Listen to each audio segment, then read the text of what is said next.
में उपस्थित है, तो मैं अपनी बात प्रारंभ करने से पहले 2014 से अपनी बात प्रारंभ करूंगा। 2014 में इस देश के अंदर बड़ा परिवर्तन हुआ और भारतीय जनता पार्टी की सरकार आदरणीय नरेंद्र मोदी जी के नेतृत्व में बनी। और जब उनकी सरकार बनी तो माननीय प्रधानमंत्री जी को लगा कि हमारे देश की जो मातृ शक्ति है, जो लगातार अपने घर में रह के काम करती है और बाहर निकल के भी काम करती है, ये कैसे मजबूत हो, कैसे आर्थिक रूप से आगे बढ़े।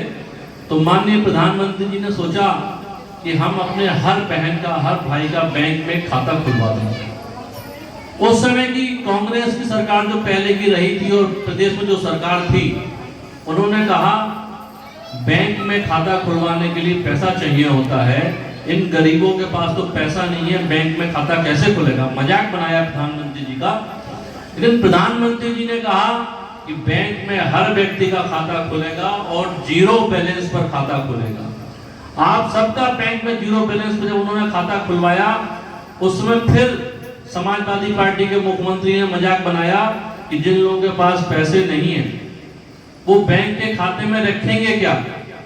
और जब बैंक में खाता खुल गया, केंद्र और प्रदेश सरकार की जो योजनाओं का लाभ आप लोगों को मिलता है, पहले कहीं अगर प्रदेश सरकार या केंद्र सरकार 100 रुपए जारी करती थी और वो 100 रुपए नीचे आते आते तक 10 रुपए आपके पास पहुंचते थे, बीच के 90 रुपए जो है वो लोग मिलकर खा जाते थे।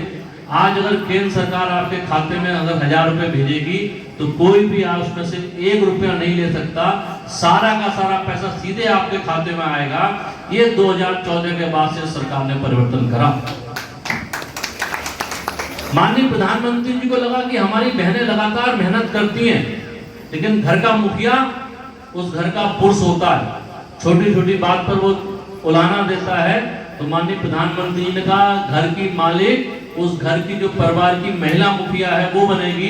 तो प्रधानमंत्री आवास योजना में जो आपको आवास मिलते हैं, वो आवास माननीय मुख्यमंत्री जी की योजना में जो आवास मिलते हैं, वो आवास घर के परिवार की जो हमारी बहन है, जो मुखिया उस परिवार की है, उसके नाम पर मिलता है। तो इस प्रकार से आपको आर्थिक रूप से सुदृढ़ करने का काम जो है माननीय प्रधानमंत्री जी ने करा। हमारी बहुत सारी बहनें यहाँ बैठी, हम सबकी जानकारी में है, भगवान ना करे किसी के घर में कोई बीमार पड़ जाए, और बीमार पड़ने में सबसे पहले अगर उसकी थोड़ी आर्थिक स्थिति खराब है तो रिश्तेदार दूर भागते हैं, फिर इलाज कराने में उस परिवार की जमीन बिक जाती है, जेवर बिक जाते हैं, कर्जा हो जाता है, कैसे वो परिवार जाके खड़ा होता है। माननीय प्रधानमंत्री जी को लगा तो उन्होंने आयुष्मान कार्ड योजना के द्वारा 5 लाख रुपए तक का फ्री इलाज की जो योजना बनाई। अब कोई व्यक्ति जिसका आयुष्मान का कार्ड है वो अस्पताल में जब जाता है तो उसको किसी की सिफारिश की जरूरत नहीं है, किसी से कहने की जरूरत नहीं है, उसको 5 लाख रुपए तक का जो इलाज है वो सरकार के द्वारा मिलता है। पहले हमारी बहनें जब आगे बढ़ती थी, इंटर करने के बाद उस समय की समाजवादी पार्टी की सरकार ने 1-2 तरीके का रास्ता अपना रखा था। अगर कोई मुस्लिम परिवार की लड़की जो है इंटर पास करके पढ़ाई करेगी तो उसको 30,000 मिलते थे, और हिंदू परिवार की लड़की है तो उसको 10,000 मिलते थे। माननीय प्रधानमंत्री ने कहा कि बेटी बेटी एक समान, हिंदू हो या मुसलमान, कोई भी बेटी है अगर वो आगे बढ़ती है तो उसको समान रूप से आगे बढ़ाने का काम करेंगे, बगैर किसी भेदभाव के जो है हम उसको आगे पढ़ाई में ले जाने का काम करेंगे। हमारी बहनें बैठी हैं, सबकी जानकारी में है, गरीब से गरीब परिवार की बेटी की जब शादी होती है, अपने पास अगर ना पैसा हो तो किसी से मांग कर, कुछ करके, कर्जा करके भी अपनी बेटी की शादी करते हैं। माननीय प्रधानमंत्री जी को लगा, माननीय मुख्यमंत्री जी को लगा कैसे हमारे परिवार की बेटियों की अच्छी से शादी हो। तो पहले 50,000 रुपए तक सरकार की ओर से मिलते थे, अब सरकार ने उसको बढ़ाकर 1 लाख रुपया कर दिया, जिससे कि हमारे परिवार की बेटी की अच्छी से शादी हो जाए। ऐसा नेतृत्व हमको जो मिला, और 2017 के बाद इस उत्तर प्रदेश के अंदर बड़ा परिवर्तन हुआ। एक ऐसा मुख्यमंत्री हमको मिला, आमतौर पर आप लोग जानते होंगे कि कोई छोटा सा व्यक्ति अगर सभासद भी बन जाता है तो सोचता है कि मेरे परिवार के लोग भी जो है राजनीति में आगे बढ़ जाएं, हम बहुत सारा पैसा इकट्ठा कर लें। लेकिन एक ऐसा मुख्यमंत्री जो इस देश के सबसे बड़े प्रदेश का मुख्यमंत्री है, वो मुख्यमंत्री आवास में एक तख्त पर सोता है। उनके कमरे में एसी भी नहीं लगा है, सिंपल पंखे में वो सोते हैं और अपने खाने पीने का सारा खर्चा जो है माननीय मुख्यमंत्री योगी जी अपने जो उनकी सैलरी, जो तनख्वाह उनको मिलती है, उस तनख्वाह से देने का काम करते हैं। ऐसा ईमानदार मुख्यमंत्री जब हमको उत्तर प्रदेश में मिला, एक परिवर्तन का दौर शुरू हुआ। हमारी बहुत सी परिवार की महिलाएं यहाँ बैठी हैं। बेटी जब पहले पढ़ने जाती थी 2017 से पहले, तो माँ बाप को चिंता लगी रहती थी कि वो स्कूल कॉलेज से जिस समय तक घर पढ़ के आएगी, सुरक्षित आएगी या नहीं आएगी, उसके साथ किसी प्रकार की कोई दुर्घटना ना हो जाए। अगर कोई बहन हमारी कामकाज वाली थी तो वो अपने काम पर जा रही है, शाम तक लौट के आएगी, उसके साथ कोई किसी प्रकार की दुर्घटना ना हो जाए, ये चिंता परिवार के लोगों को हमेशा सताती रही।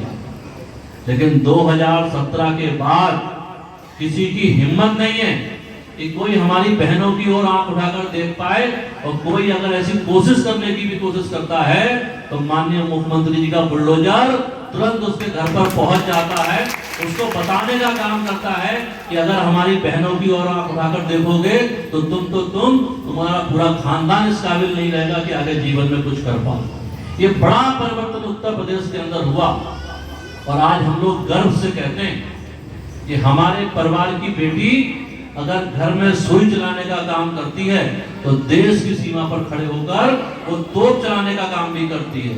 हमारे परिवार की बेटी अगर अपने गांव में साइकिल चलाने का काम करती है तो इस देश का सबसे बड़ा विमान जो है सुखोई, उसको उड़ाने का काम भी करती है। ये मौका 2014 के बाद से सरकारों ने आपको दिया है। आज हमारी बहनों को कोई आगे बढ़ने से रोकने वाला नहीं है। और हम जिनके लिए बात कर रहे हैं, रानी अहिल्याबाई होलकर जी के लिए, जिनके कार्यक्रम के लिए हम लोग आज यहाँ एकत्रित हैं, आप लोग भी काफी समय से हैं।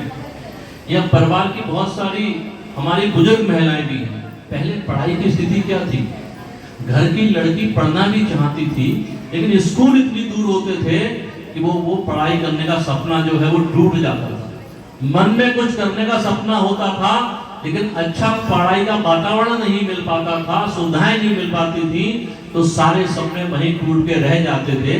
लेकिन आज जिस प्रकार से बड़ा परिवर्तन जो 300 साल पहले शुरू हुआ, उसको हमारे माननीय प्रधानमंत्री जी ने, हमारे मुख्यमंत्री जी ने तेजी से आगे बढ़ाया। आज जगह जगह अच्छे स्कूल खुल रहे हैं, अच्छे शिक्षक हैं। मुझे कहने में कोई आपत्ति नहीं, पहले के जब हम लोग देखते थे कई बार शिक्षा की व्यवस्था उतनी अच्छी नहीं थी, लेकिन 2014 के बाद से आज हमारे अगर गांव का भी स्कूल है, उसकी शिक्षा की भी स्थिति अच्छी है और पूरा शिक्षा का एक वातावरण बना के जो दिया है, आज हमारी बेटियां जो हैं अच्छे क्षेत्र में जा रही हैं। अभी हम लोगों ने देखा, अभी हमारी बहन जी भी जिक्र कर रही थी और हमारे त्यागी जी ने भी जिक्र करा। अभी कुछ दिन पहले भारत का पाकिस्तान से छोटा सा 4-5 दिन का युद्ध हुआ और उस 4-5 दिन के युद्ध में उस पाकिस्तान को जो धूल में मिलाने का काम करा वो हमारे देश के बेटियों ने करा। आतंकवादियों ने जब हमला करा और हमला करने के बाद हमारे 27 लोगों की जब वहां हत्या करी गई और उनमें से एक जिसके पति की हत्या हुई, उस लड़की को कहा गया कि जाओ जाके मोदी को बता देना, और माननीय मोदी जी को लगा कि मेरी बहनों का सिंदूर उजड़ा है, तो उन्होंने उस ऑपरेशन का नाम भी सिंदूर रखा। और हमारे देश की 2 महिला अधिकारी, कर्नल सोफिया कुरैशी और ब्रिगेड कमांडर व्योमका सिंह, इन 2 लोगों ने अपने विमानों से पाकिस्तान में घुसकर पाकिस्तान के 9 महत्वपूर्ण ठिकानों को नष्ट करने का काम करा। ये बढ़ते हुए भारत की शक्ति है, ये बढ़ते हुए महिलाओं की शक्ति है।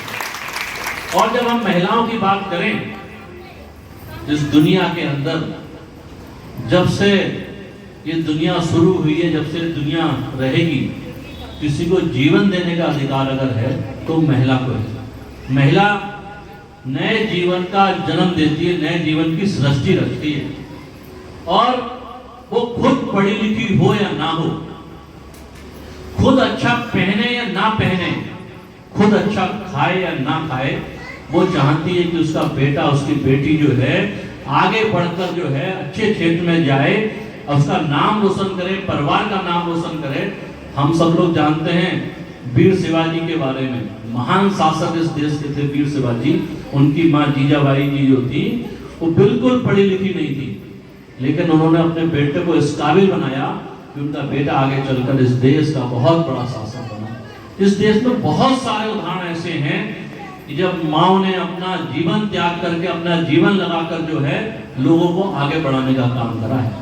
आज जो लोग यहाँ बैठे हैं कोई आप सामान्य से परिवार की महिलाएं नहीं है, आप लोगों के बीच में जाते हैं, आप लोगों के बीच में जाकर लोगों को कुछ बताने का काम करते हैं। पहले के समय में महिलाओं को केवल घर के अंदर के एक वस्तु के रूप में समझा जाता था। आज महिलाएं समाज में जो है आगे बढ़ने का काम कर रही हैं। आज वर्तमान में देखिए इस देश की जो राष्ट्रपति है, सामान्य से परिवार से निकली हुई महिला, एक आदिवासी क्षेत्र से निकली हुई महिला इस देश के सबसे बड़े पद पर आसीन है, द्रौपदी मुर्मू के रूप में। मेरा आप लोगों से सबसे पहले इतना ही आग्रह है, रानी अहिल्याबाई होलकर जी ने 300 साल पहले जिस अभियान को शुरू करा उनके बारे में भी ठीक से हमारे लोगों ने बताया। मैं पुनः एक दो बातों को दोहराता हूं, जैसे भी हमारे राकेश मोहन त्यागी जी कह रहे थे, इस देश के अंदर पूर्ण श्लोका के रूप में जो 3 लोग जाने जाते हैं, राजा रजिस्टर जी, राजा नल जी, उसके बाद किसी अगर सामान्य से महिला को ये पदवी मिली है तो रानी अहिल्याबाई होलकर जी। और उनको लोक माता के रूप में हम लोग जानते हैं। लोक माता का मतलब जिसको सब लोग अपनी माँ के रूप में मानते हो, जिसकी हर बात को माता के रूप में मानते हुए उसको आगे बढ़ाने का काम करते हो, ऐसी लोक माता की उपाधि भी जो है वो सिर्फ और सिर्फ रानी अहिल्याबाई होलकर जी को मिली। उनके बारे में भी ये नहीं बताया कि वो कितनी न्यायप्रिय थी। वो न्यायप्रिय इतनी थी, जैसे भी त्यागी जी ने बताया कि उनके बेटे से गाय का बछड़ा मर गया।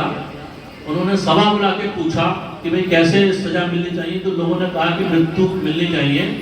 और सारे मंत्री जो हैं मना कर दिया कि हम रथ नहीं चलाएंगे। तो रानी खुद जाके उस रथ पर सवार हो गई, लेकिन वो गाय बार बार रथ के आगे आ जाती थी, तब जाके उनके बेटे को जो है वो उस मृत्युदंड से मुक्ति मिली।